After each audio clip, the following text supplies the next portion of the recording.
What's up, family? I'm just sitting here flabbergasted because I can't believe certain things that I'm seeing. I am really amazed at the fact that a country that is so proud and has so many of the citizens that are constantly saying that America is the greatest country in the world, yet they are either extremely blinded by the politicians they are worshiping, or they are not as intelligent as they claim.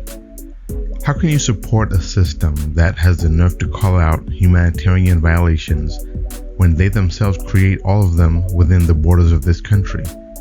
It amazes me that you constantly vote for a corrupt political system that is passing policies against your own best interests, and then have the nerve to say other countries have corrupt political systems.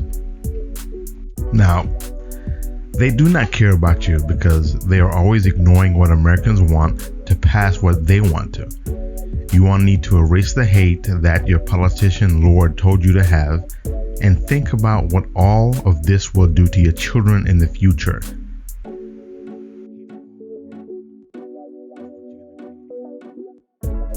You spent so much time saying that Biden was suffering from cognitive decline, but for some reason, your eyes cannot see that Trump is going through a much worse spell than Biden ever did. Your blind, self-induced race hate will not allow your eyes to function. Now, before we go into the other eye-popping videos, I just want to revisit the clip from Farrakhan. I have not researched this in detail. I know some of it is true, but I haven't researched all of it, so I can't tell you if it is 100% true. But considering that there are many other countries in which the government actually respects the citizens and wants what is best for them, maybe this was true. Did you know that Gaddafi in Libya, nobody's homeless?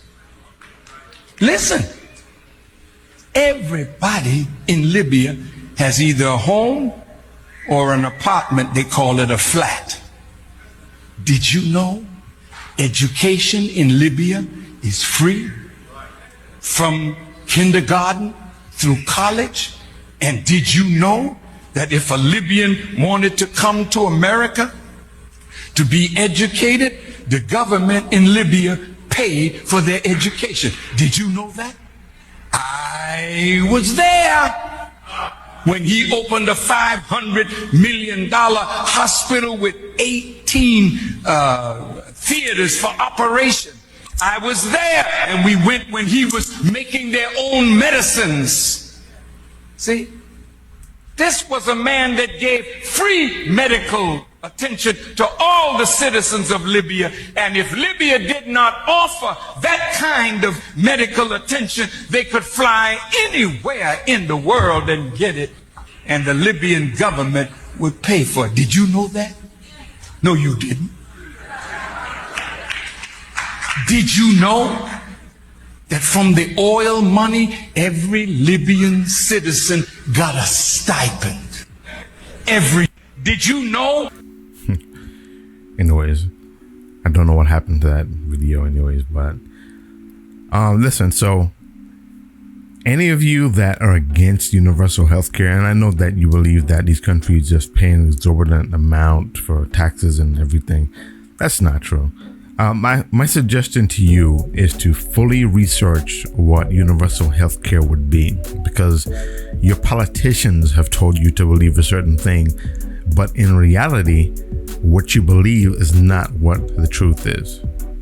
It's not. I can't make it any clearer than that. Just research. All you have to do is research. Too many of you are stuck watching Fox or MSNBC and you're stuck in your own left or right ways. It has nothing to do with that. All I'm saying is use your own brain and research for yourself. Now, it is really time that you understand how important Haiti is to the dark-skinned population of the Western world. So many people were quick to say that Haiti is so poor, but did you ever stop to think about the reason why? I mean the real reason, not just what people have told you, the real reason. You ever wonder why Haiti is always painted as unstable? Like, it's some mystery how things got so bad. Let me break the silence for you. The U.S. invaded Haiti in 1915. They took the banks, rewrote their constitution, murdered protesters, and stayed for nearly 20 years. And if you didn't know that, that's by design. By the early 1900s, Haiti had already repaid that independence debt. You remember the one France forced on them? I covered this in a previous video, but yeah.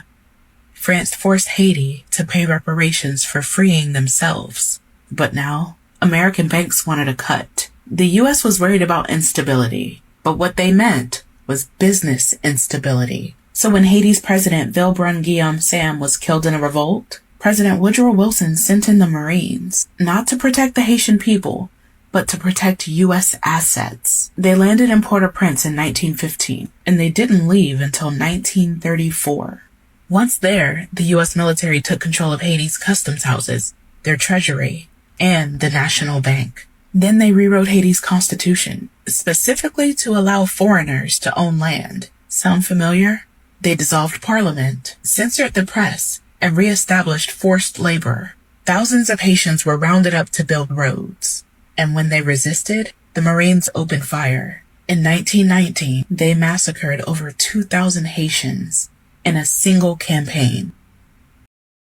Well, they haven't. So again, I'm not going to go into detail about this because the real story about Haiti is very long, it's extensive. I would say that you should research it, but I know that most of the people who are within the sound of my voice would not do their own research. It does take a while, but it's something that is definitely worth the research.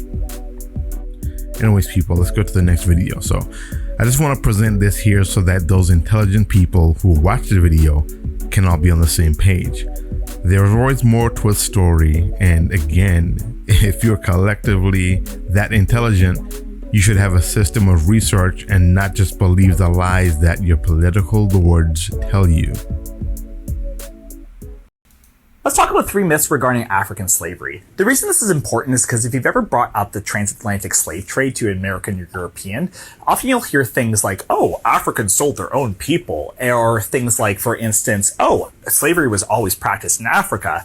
And often these comments are pretty much made to kind of justify the transatlantic slave trade because the idea is Africans were equally responsible for it. And I want to debunk that. So let's look at a couple of things first of all. The first myth I want to talk about is the idea that Africans sold their own people. And this is actually quite laughable because, yes, obviously Africans did sell other Africans, but there was no Pan-African identity at the time. Saying Africans sold their own people is not true because what was done is certain groups would capture members of another group and sell those people. Still absolutely horrendous, but saying that they sold their own people is kind of like saying when Germany invaded Austria or invaded Russia, Germany was invading itself. It was invading its own people because, you know, all these people are European. But of course, we recognize that Germany, Austria, and Russia are separate groups and that we don't use that kind of language. So why do we use it when it comes to Africans that are of many different groups? Africans did not sell their own people. They did not sell like their family members or friends or anything like that. They sold others from other groups, which is horrible, but that is just simply a lie that they sold their own people. The second thing I also want to talk about is this idea that all the slave trade that was being done by that the Africans were selling, all the slaves that the Africans were selling, was completely voluntary. And in the book Black Marxism by Walter Rodney points out that, yes, of course, there was a time period where different African groups were willingly selling slaves to Europeans. But at a certain point, when they tried selling anything else, cash crops or even light manufacturing, Europeans refused to buy these products because they didn't want any competition with their domestic markets. The Europeans pretty much imposed these unequal trade relations where Africa would have to continue to sell slaves even if they didn't want to. So, you know, not all of this was done voluntarily. Often it was done under pressure in unequal trade relations between Europeans and Africans. And the third thing I want to talk about is just this idea that, like, you know, slavery was always practiced in Africa. First of all, not all societies did it. But the other thing is also is where slavery was done is never been done to the extent that slavery was done in Brazil or the American South. It was not hereditary, for instance, for the most part. It was not as grueling for the most part. Some slaves, for instance, could rise in rank and actually be able to buy their freedom. And again, slavery is horrible, but it was never in no African economy was as dependent on slaves as the so-called New World was. So there you go. Those are some myths I want to debunk regarding African slavery. Let me know if you've heard any other myths in the comments and what you think of this. Thank you so much. All right, so I'm not even gonna expand on that one because this story is way too deep, way too long, and it requires way too much research. So if you have time, research for yourself. Let's move on. So the next video, you're gonna hear what a ridiculous trade war is actually doing to people in this country. It is wild that so many people believe the lies about tariffs and they don't know how it really impacts us. I'm really shocked about that. I see it every day. I mean, Jesus, what does it take to open your eyes? Anyways, the worst part is you all were told exactly what this was gonna do and you voted for it anyways. I'm gonna say I told you so, and everybody else who told you should say the same thing because you all voted based on bigotry and race hate. That's plain and simple. As far as I remember, somebody said that he'll bring the prices down. Well, in case you haven't noticed, the prices continued to go up and they still are. You ever see somebody set their own house on fire and then hand their neighbor $40 billion because their house needs a new roof? Welcome to American trade policy. This is so crazy. Just try to hold on. The U.S. slaps tariffs on foreign goods, claiming it will protect American farmers. Sounds tough, right? Except now, those same farmers can't sell their stuff overseas because other countries hit us back. Reciprocated tariffs. That's econ speak for they flipped us the same middle finger. So our beef and soy exports tank. Meanwhile, Argentina jumps in and fills the gap in the Chinese market. They loosen export taxes, flood that market, and start cashing in. And what does America do? We give Argentina a $40 billion bailout. $40 billion to stabilize their economy. So now we've literally bailed out our own competition while American beef producers and farmers suffer. But wait, we're not done there. After bailing them out, the U.S. signs a deal to import Argentinian beef. That's right. The country that just lost beef sales due to this ridiculous tariff policy is now buying beef from the folks who replaced them. And when American ranchers complain, Trump offers them another bailout, similar to the 2018 bailout of $12 billion. What prompted the 2018 bailout? The same damn thing. Overly aggressive tariff policy by Donald Trump. Okay, so where's this money coming from for the new agricultural bailout? This is where it gets fun. From the tariffs the American consumer is forced to pay that started this whole thing to begin with. That's the loop. Tariffs hurt farmers and the working class. Bailouts reward rivals. Imports undercut ranchers. Then another bailout to fix the mess by the last one. Paid for by the American consumers getting charged for the same tariffs that launched this downward spiral in the first place. Every turn of this loop is paid for by us, the American working class. So what would have happened had we not imposed absurd, needless tariffs on China and every other country in the world? Nothing. None of this would have happened. We would be fine and inflation would have been down to the Fed goal of 2% by now. They call it trade strategy. I call it the dumbest game of buy high, sell low in world history. We are freezing foreign trade while squeezing the working class, all due to the ego of one man-child, and the folks who voted for him are either too naive to see how America is getting screwed or too proud to admit they were wrong. Folks, we can get through this easily if the administration would just acknowledge that tariffs are a tax on the American people and the working class and working poor are getting strangled while the top 1% gains more wealth than any other time in American history. I'm Lee Calvin with Rough Cut Media Network. More boots, less suits. We'll see you next time. Well, I think he said everything that could possibly be said. I don't understand how people can't see these things. Everything they do is for themselves. They're hurting their own people, yet they still support them. I'm surprised there's still people in this country who support this nonsense. It makes no sense to me. What they're voting for is going to hurt you in the long run. And yet you still think that it's a good idea to vote for those policies. So I mean, all I can say is that you deserve what you get. I can't feel sympathy when a lot of you went into that booth with the idea in mind that it would hurt all of the dark-skinned people. I'm sorry, I can't have any sympathy. Anyways, next you're gonna find out that this wonderful nation has always intended to hurt those who do not fit into their pure vision of humanity. They are emulating that historical figure who tried to take over the world without even realizing that the symbol they worship existed long before he stole it. Then again, they have stolen so much from us for centuries. I don't understand why so many of the darker skinned people are trying so hard to force racists to like them. They will not change. This is generations of hate, and it's been taught for generations of the families. If the racists want only vanilla ice cream, then make sure you remove all influences of chocolate from your lives, including all inventions, technology, automobiles, etc., because there is chocolate influence in much more than you think. The fact is, we were all here to support each other. You can't change reality.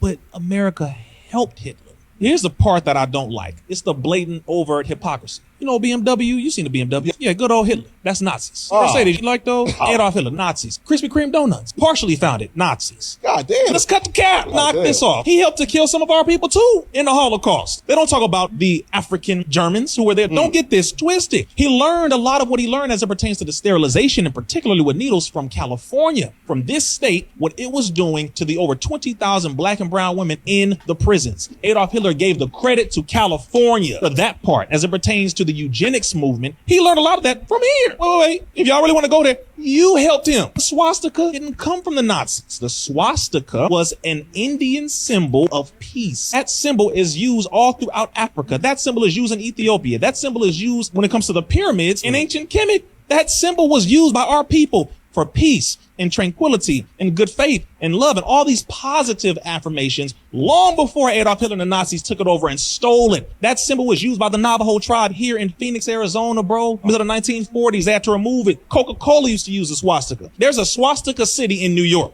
Let me help you, bro. Wow. There's a swastika city in Ontario, Canada. So again, he stole that. They stole that, just like they have stolen a lot of different things. And I'm not encouraging people to go put the swastika on. There's so much horrible history that they have put on it to where you have to put things in full context. Yep. Just like it is. Anyways, I'm going to end this pretty soon. Anyways, I want to play one more video for you. I think this is very important. And I've noticed that it's been getting a lot of traction lately. A lot of people are starting to remember this quote, or maybe they've researched it and searched for it themselves. But if you haven't, I suggest you research it, because as plain as day, right in your face, they tell you what they're going to do to you, and you still vote for them anyways. The Lyndon B. Johnson quote, it goes down as the most blatant, in-your-face quote that should prove to you that they don't care about you. Yet for decades, your hate has kept you struggling while they keep gaining more wealth. They're doing it to you again. I mean, just look around you. You can feel the difference. When you go to the grocery store, you can feel the difference. Anyways, they've convinced you to blame everyone else for your problems, which prevents you from seeing the fact that the true problem comes from your politicians who lie to you. Your generational hate will always keep you dumb and blind. And that's a fact. It has happened before, and it will happen again.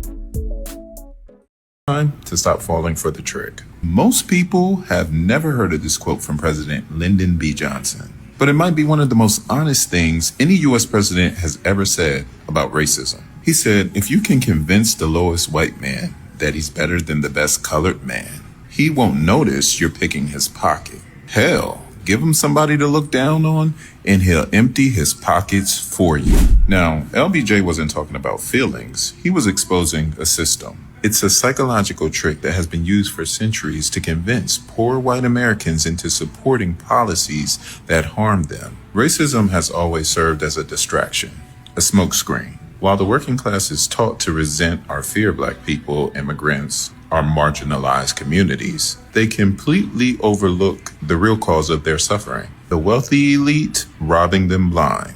This tactic still works today. Just look at what's happening right now. Republicans recently passed a massive domestic policy mega bill loaded with tax breaks. Not for everyday people, but for billionaires, venture capitalists, private schools, and even rum manufacturers. All while slashing social programs, blocking healthcare access, and attacking public education. But instead of demanding answers or change, many working class white Americans are being told that the problem is wokeness, DEI programs, immigration, or Black history. That's not an accident. That's strategic. The goal is to keep people emotionally enraged and racially divided, so they never organize around their shared economic interest. That's the real con. Racism isn't just about hate. It's about control. And as long as people keep falling for it, they'll keep voting against their own future. Not because they're evil, though many of them are, but because they've been lied to. And think about it. The lie has been profitable for the people lying to them in broad daylight. So next time someone just tries to tell you that racism is just a cultural issue, just remember it's actually an economic tool used to divide the working class, destroy solidarity, and keep power in the hands of a few. Exactly. And I couldn't say it better myself. That right there is exactly what's been happening. You believe everything you hear. I'm talking to, the racists and the people who just believe what they hear. You believe everything. I mean, they can lie to you. Even when you're presented with the absolute evidence, the indisputable evidence, you don't believe it. You don't want to believe it. You want to think that it's a lie. And now, because of Sora 2, the AI videos have gotten really good. So now you're not going to believe anything. So now you've just made it that much easier for them to lie to you, to fool you, and to convince you to keep voting against yourself, because that's what's going to happen. Anyways, people, I'm going to call it a day. I want y'all to think about this. I want you to actually go out and research some of this stuff. Do some research. Don't believe me. Don't believe me at all. Even though the name of the channel says it all, don't believe me. I want you to do this research for yourself so you can figure out what I'm talking about. All right. Anyways, like, share, and subscribe, and I'll catch you next time.